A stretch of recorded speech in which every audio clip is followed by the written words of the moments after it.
Welcome to big TV news. నేను రేఖా. ఇక bulletin లో బ్రేకింగ్ న్యూస్ చూద్దాం. సీఎం రేవంత్ రెడ్డిని కలిశారు లొంగిపోయిన మాజీ మావోయిస్టు అగ్రనేతలు దేవ్జీ, మల్లారాజిరెడ్డి, చంద్రన్న, సుజాతక్క, దామోదర్, నూనె నరసింహారెడ్డితో సమావేశమయ్యారు. ఇటీవల తెలంగాణ డీజీపీ ముందు మావోయిస్టు అగ్రనేతలు లొంగిపోయారు.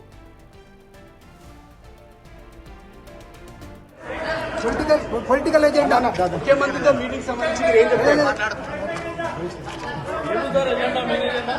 బాబు మహేష్ తీసుకో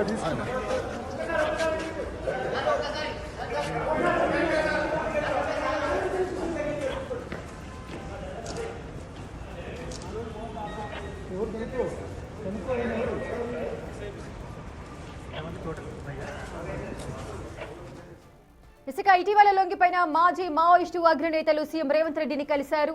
దీనికి గల కారణాలేంటి, మరి ఏ అజెండాతో వీరి మీటింగ్ జరుగుతోంది, పూర్తి డీటెయిల్స్ మా ప్రతినిధి వాసు అందిస్తారు. వాసు, ఈ మధ్య లొంగిపోయిన మావోయిస్టులంతా కూడా అగ్రనేతలంతా కూడా సీఎం రేవంత్ రెడ్డిని కలవడం ఏ విధంగా చూడొచ్చు, ఏ పర్పస్ లో కలిశారు, పూర్తి వివరాలేంటి, ఎవరెవరు కలిశారు? రేఖ, మరి కాసేపట్లో ముఖ్యమంత్రి రేవంత్ రెడ్డిని ఇటీవల కాలంలో కూడా లొంగిపోయినటువంటి మావోయిస్టు అగ్ర నేతలు 6 కూడా కలవబోతా ఉన్నారు. సచివాలయానికి కొద్దిసేపటి క్రితమే మావోయిస్టు నేతలు చేరుకోవడం జరిగింది. అయితే ప్రధానంగా మనం మావోయిస్టు నేతలకు సంబంధించి దేవ్జీని ప్రశ్నించిన నేపథ్యంలో పొలిటికల్ ఎజెండా పైనే ముఖ్యమంత్రి రేవంత్ రెడ్డితో భేటీ అవుతున్నామని దేవ్జీ మనతో మాట్లాడడం జరిగింది. అయితే సచివాలయం చేరుకున్న 6 మావోయిస్టు నేతలకు సంబంధించి కూడా భారీ భద్రత నడుమ ప్రస్తుతం వాళ్ళు సచివాలయం చేరుకున్నారు. మరి కాసేపట్లో ముఖ్యమంత్రి రేవంత్ రెడ్డి సెక్రటరియట్ కి రాబోతా ఉన్నారు. అయితే మావోయిస్టు అగ్రనేతలు ఇటీవల కాలంలో కూడా తెలంగాణ డీజీపీ శ్రీధర్ రెడ్డి ముందు లొంగిపోయారు. ఈ లొంగిపోయిన నేతల్లో కూడా దేవూజీ, మల్లారాజిరెడ్డి, చంద్రన్న, సుజాతక్క, దామోదర్, నూనె నరసింహారెడ్డి వీళ్ళు 6 కూడా ఇటీవల లొంగిపోయిన నేపథ్యం. అయితే ప్రధానంగా వీళ్ళు రాజకీయ అజెండానే ముఖ్యమంత్రితో భేటీకి కారణమని చెప్తున్న పరిస్థితి చూస్తా ఉంటే ఇటీవల లొంగిపోయిన నేపథ్యంలో కూడా వాళ్ళు ICCCలో మీడియాను ఉద్దేశించి మాట్లాడుతున్న సందర్భంలో కూడా మా భవిష్యత్తు కార్యక్రమం సంబంధించి కూడా ప్రజా సమస్యలపైనే మా పోరాటం ఉంటుంది, ప్రజా సమస్యలపైనే ఏదైతే రాజకీయ పార్టీల పరంగా ముందుకెళ్తామని చెప్పారు. అంటే వీళ్ళు ఖచ్చితంగా కూడా భవిష్యత్తులో మావోయిస్టు పార్టీగా ఇన్ని రోజులు ఆయుధంతో పనిచేసినటువంటి మావోయిస్టు నేతలు ఇకపై ప్రజా ఉద్యమాల్లో ప్రజా సమస్యలపైన పోరాడుతూ రాజకీయంగా మేము ముందుకెళ్తాం, రాజకీయ భవిష్యత్తు, రాజకీయ కార్యాచరణ రూపొందించుకుంటామని కూడా వీళ్ళు మాట్లాడిన సందర్భం. ఇప్పుడు కూడా దేవ్జీ మాట్లాడుతూ కూడా పొలిటికల్ ఎజెండా పైనే ముఖ్యమంత్రి రేవంత్ రెడ్డితో మేము భేటీ అవుతున్నామని చెప్పారు. మరి ముఖ్యమంత్రి రేవంత్ రెడ్డితో పొలిటికల్ ఎజెండాకు సంబంధించి ఏం మాట్లాడబోతా ఉన్నారు, ముఖ్యమంత్రి రేవంత్ రెడ్డి వాళ్ళకి ఏమి హామీ ఇవ్వబోతా ఉన్నారు?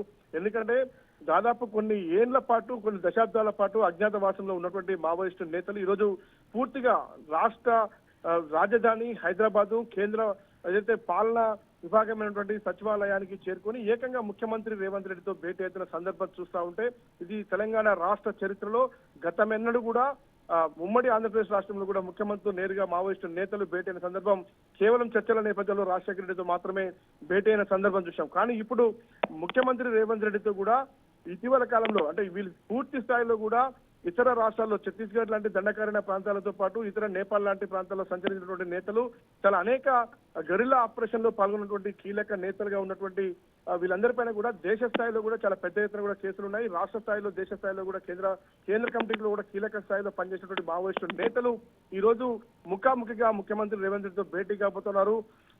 ప్రధానంగా కూడా తెలంగాణలో వరుసగా తెలంగాణ పోలీసులు చేసిన ఆపరేషన్ కి సంబంధించి కూడా తెలంగాణ పోలీసుల ఇస్తున్నటువంటి హామీలకు ఆకర్షితులై కూడా చాలా మంది కేంద్ర కమిటీ మావోయిస్టు నేతలు లొంగిపోతున్న సందర్భం మనకు కనిపిస్తా ఉంది. కాబట్టి ఇప్పుడు వీళ్ళు రాజకీయ అజెండానే ముఖ్యమంత్రి రేవంత్ రెడ్డితో భేటీ అంటే మరి రాజకీయంగా ఏవైనా పార్టీలో చేరబోతా ఉన్నారా, లేదంటే రాజకీయంగా పార్టీ పెట్టబోతా ఉన్నారా? ప్రధానంగా పూర్తిగా కూడా ఇదొక చాలా కీలకంగా అవుతుంది. ఎందుకంటే వీళ్ళు కేంద్ర కమిటీలో పనిచేసిన నేపథ్యంలో వీళ్ళకు ఖచ్చితంగా కూడా ప్రాణ రక్షణ కూడా అవసరం ఉంటుంది. వీళ్ళ భవిష్యత్తు కార్యాచరణకు సంబంధించి వీళ్ళ జీవన విధానానికి సంబంధించిన కావచ్చు, వీళ్ళకి వచ్చేటువంటి వీళ్ళ పైన ఉన్నటువంటి రెమ్యునేషన్ సంబంధించినటువంటి డబ్బు నగదుతో పాటు వీళ్ళ ప్రాణహాని పైన అంశానికి సంబంధించి ఎందుకంటే ఇటీవల కాలంలో ప్రాణహాని మా బాధ్యత అనే డీజీపీ శ్రీధర్ రెడ్డి కూడా చాలా స్పష్టంగా చెప్పడం జరిగింది. కాబట్టి కేంద్ర కమిటీలో పనిచేసిన నేతలు కాబట్టి భద్రతతో పాటు ఇతర భవిష్యత్తు కార్యాచరణకు సంబంధించి ముఖ్యమంత్రితో మరి కాసేపట్లో సచివాలయంలో కలిసి మావోయిస్టు నేతలు చర్చించబోతారు. కొనసాగుతా ఉంది. Right, thank you Vasu, thanks for the details. Right, ఇక ఈ మధ్య లొంగిపోయిన మాజీ మావోయిస్టు అగ్రనేతలు దేవ్జీ, అదేవిధంగా మల్లా రాజురెడ్డి, చంద్రన్న, సుజాతక్క, దామోదర్, నూనె నరసింహారెడ్డితో సీఎం రేవంత్ రెడ్డి అయితే సమావేశం జరుగుతోంది. మరి భవిష్యత్తు కార్యాచరణకు సంబంధించి అదే విధంగా పొలిటికల్ అజెండా గురించి మాట్లాడడానికి వచ్చామంటూ కూడా దేవ్జీ చెప్పిన సందర్భాలు ఉన్నాయి. మరి ఏం జరగబోతోంది?